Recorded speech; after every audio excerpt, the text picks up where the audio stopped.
Good morning, India. Thank you for inviting me. It's an absolute pleasure to come here and speak to you today.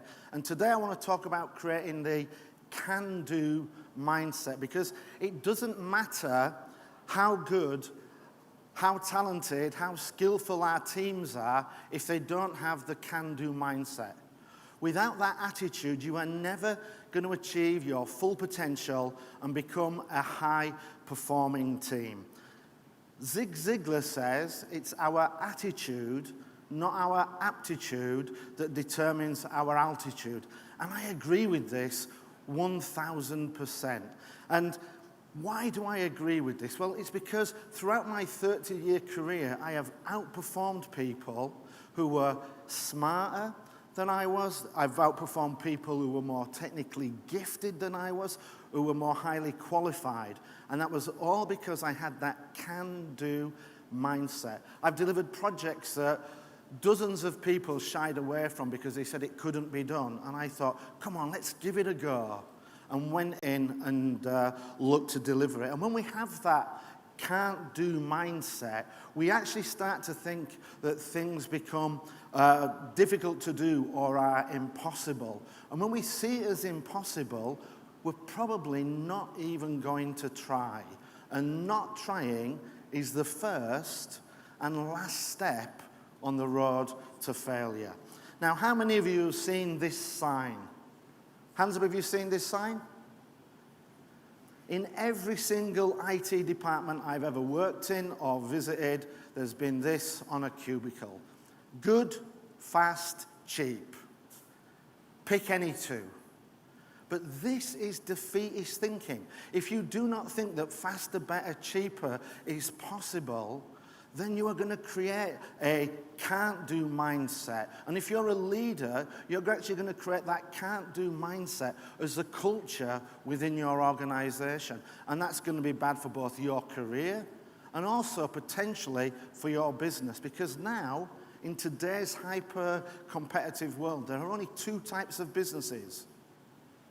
Those that are disrupting and those that are being disrupted. And if you don't believe that you can disrupt your business, then somebody else will come along and disrupt your business for you. And I cannot tell you how many people I have replaced who had this sign on their office wall, who created teams with a can't-do mindset. Teams that thought they were doing great work or they were doing the best they could do, and it wasn't possible to go any higher. They were what we call, or what I call, happy underachievers. They think they're doing great. They don't think it's possible to do any more. I'm happy where I am. And today what I want to talk about is I want to give you 3 tips, 3 steps that we can use in order to change that mindset and create teams with a can-do attitude that will deliver results and go on and become high-performing. And this process is very simple because I believe in simplicity. Simplicity is the key to getting people bought into what we want to do. And this process is tell them why, show them how, and give them praise. And if we follow this 3-step process, it will help you change the attitude within your teams. A lot of people think you cannot change attitudes, but believe me, I can and I have by following this process. So let's start with the first one, tell me why. Now, when you've got a team that is underachieving, what I call happy underachievers, we have to get them to move from happily underachieving to happily achieving. And this is my quadrant diagram where I call my happy underachiever journey. It has 4 quadrants on it, like any quadrant diagram. We have happy, unhappy, underachieving, and achieving. Now, the challenge with getting teams to move from happy underachiever to happy achiever is we cannot go directly from happy underachieving to happy achieving. We have to go through the what I call the valley of unhappiness. It would be great if we could just do it directly, but I don't think that's possible. And the reason I don't think that's possible is because in order to improve, we have to become unhappy with where we are. If we're happy with where we are, then why would we move? We're doing great. Let's just stay here. And as leaders, what we need to do is we need to find a way to motivate and get our teams to start that journey. But this can be very difficult. It depends on how we approach it. We have to approach this with a positive, purposeful, possibility approach. Because if we approach it with a negative attitude, that's not going to work. You cannot create a positive mindset in others with a negative approach. It has to be a positive approach that creates a positive mindset. I mean, imagine if I came up to you and said, your performance sucks. How are you going to feel about that? You're not going to be very happy, but actually, you're going to be unhappy with me for pointing it out. You're not going to be unhappy with where you are. You're going to be unhappy that I've come along and told you, I don't think you're doing good enough. And when you become unhappy with me, then it's going to be very difficult for me to lead you towards the high achieving. So we need to make sure that we approach people with a spirit of possibility. We need to talk to them about high potential, what good will look like, what it will be like to be in that top quadrant. We have to create motion towards high performance and not away from low performance. And one of the ways to do this is to tell people why it's important that we do this and to get them invested, bought in, and to start thinking about wanting to make that change. And when I worked for Henkel, our CEO, Casper Rodsted, he wanted us to increase our profit margin from 10% to 14%.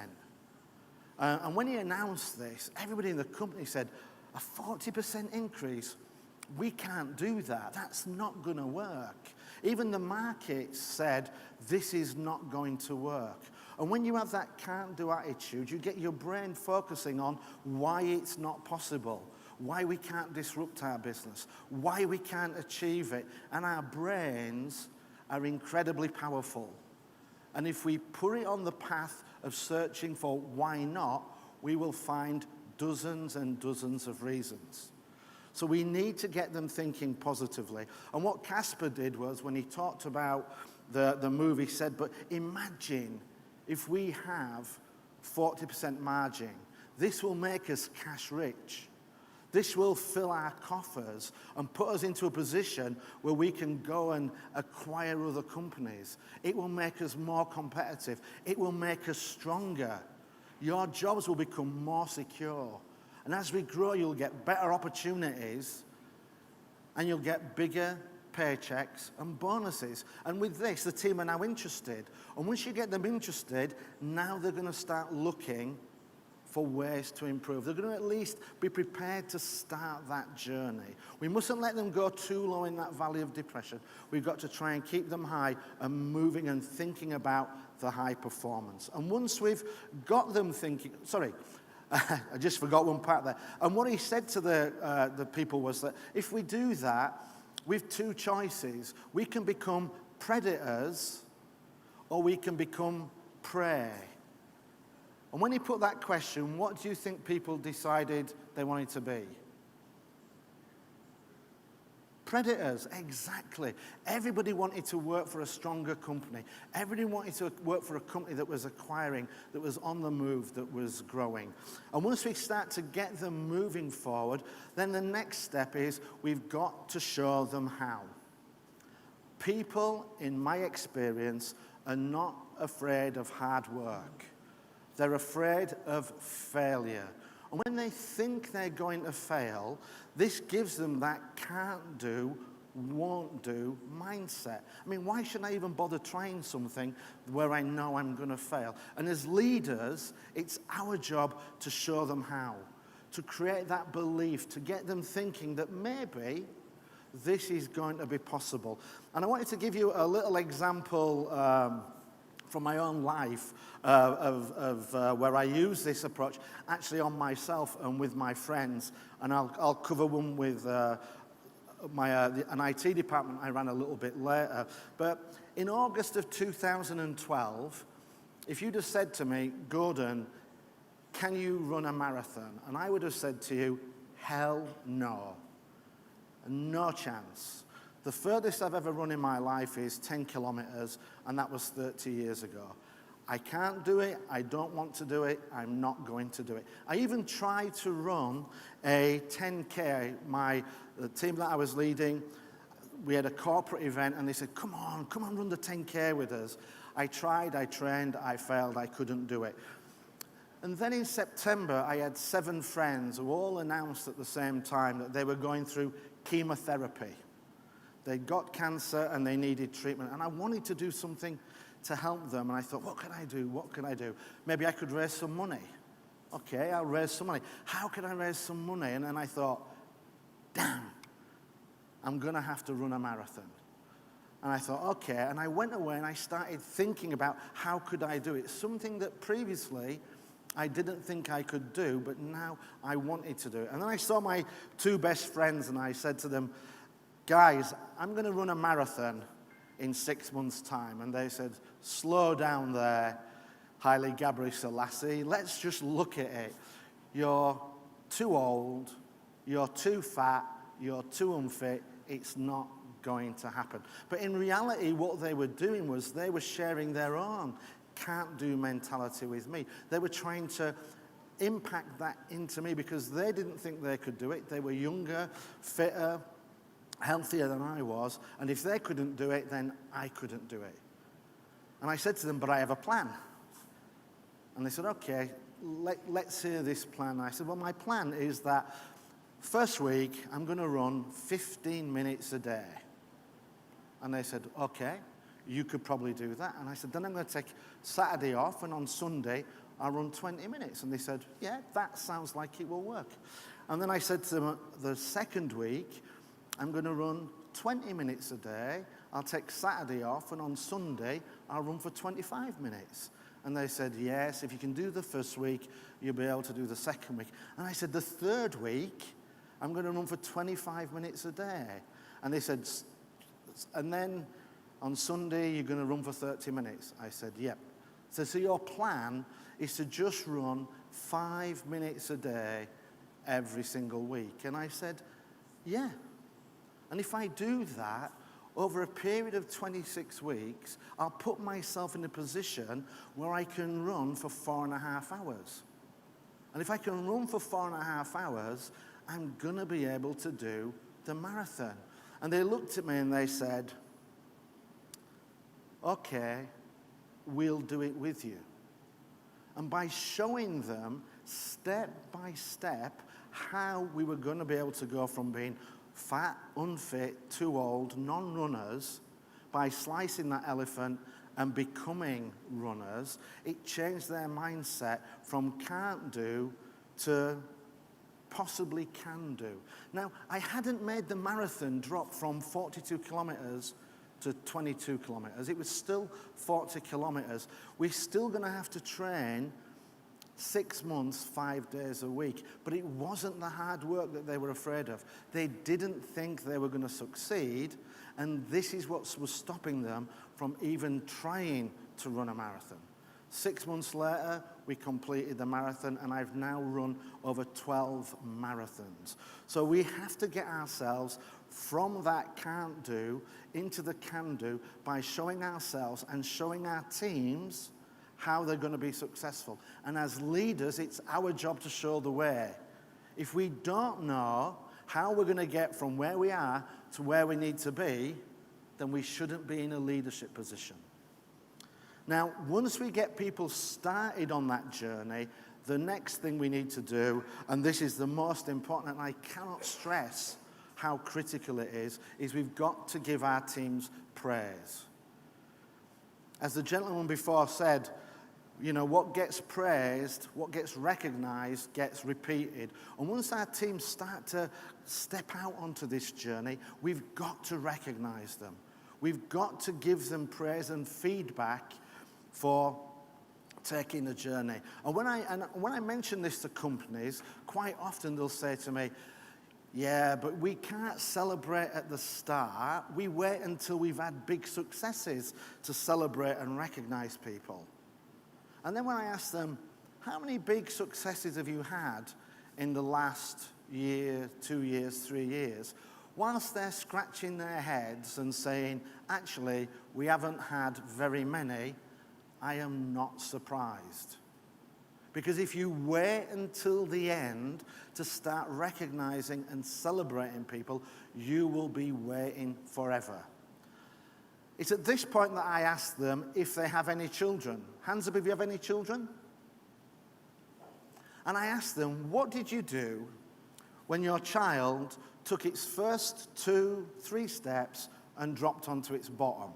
And they said, well, we did what every parent does. We applauded, we cheered, we brought the family in, we videoed it. And I said, why did you do that? It's not like they just broke the 100-meter world record. It's not like they've just run a marathon. And every single person says to me, it's because I wanted to encourage them to do it again. That was their first steps. And if they do it again and again and again, then maybe they'll be able to walk. And when they can walk, they'll learn to run. And when they run, then maybe one day they'll run a marathon. So we need to start praising people at the start. Praise them for effort, because we want them to repeat that effort. We want them to try again. And then as we try again and they start to have some small successes, we appreciate that, and then we raise the bar on what we recognize. And as we do that, slowly but surely, their performance will follow, because it's hardwired into us. We need to have recognition. Maslow's hierarchy of needs talks about we have a strong feel for a need of self-esteem and recognition. So by giving people that feedback for their effort and for those small successes, it will accumulate and encourage them to keep going on and achieving bigger efforts. Now, when I was working for Henkel, I was running the IT department, and I joined to run the IT department. And one of the challenges we had was that whilst everybody thought everything was great, the business hated us. They wanted to go elsewhere. They were looking at outsourcing. And I was asked to come in and look at fixing it. So I went to speak to the team and I said, guys, tell me what's going on. And they said, everything's great. We have 47 key performance indicators. Every single one of them is green. We're doing brilliantly. And I said, okay, well, why is the customer not very happy? And they said, well, customers always complain. You know, they don't understand what we're doing. We're doing a great job. And one of the areas where the customer was concerned about was in ticket resolution times. And I asked them about that. And they said, our SLA is 85%. We are achieving 90% across the board. This is a fantastic result. And as we looked at that, what we found was that, and I had to encourage them to say, okay, well, if this is the case, let's start looking at producing reports on an application-by-application basis and break it down by the ticket priorities. Because once we've got that, we'll be able to show to the business what a great job we're doing. And as soon as we did that, we realized that the 10% of tickets that were not resolved were the most critical tickets on the most critical systems. And I said, great job on producing the report, guys. This now shows us how we can start to move forward and improve things. And over a period of a year, we went from every single one of these red because we weren't fixing the critical tickets to having every single system green. 70 systems green, 97% over the course of the year. That then got them asking me, which other KPIs could we look at? What else could we challenge ourselves in to try and improve? So what we need to do to improve the mindset and get people thinking about possibility, about improvement, is we've got to tell them why it's important. We've got to make them want to improve, to think about it, to start them on that journey. As leaders, we have to show them how they're going to be successful. People are not afraid of hard work, they're afraid of failure. And then once they start making progress, we recognize it. What gets recognized gets repeated, and when we repeat good performance, we'll get better results. And this is the way, if you follow this approach, not only will you create teams with a can-do attitude, you will create teams with a can-do, will-do, want to do more attitude. Thank you.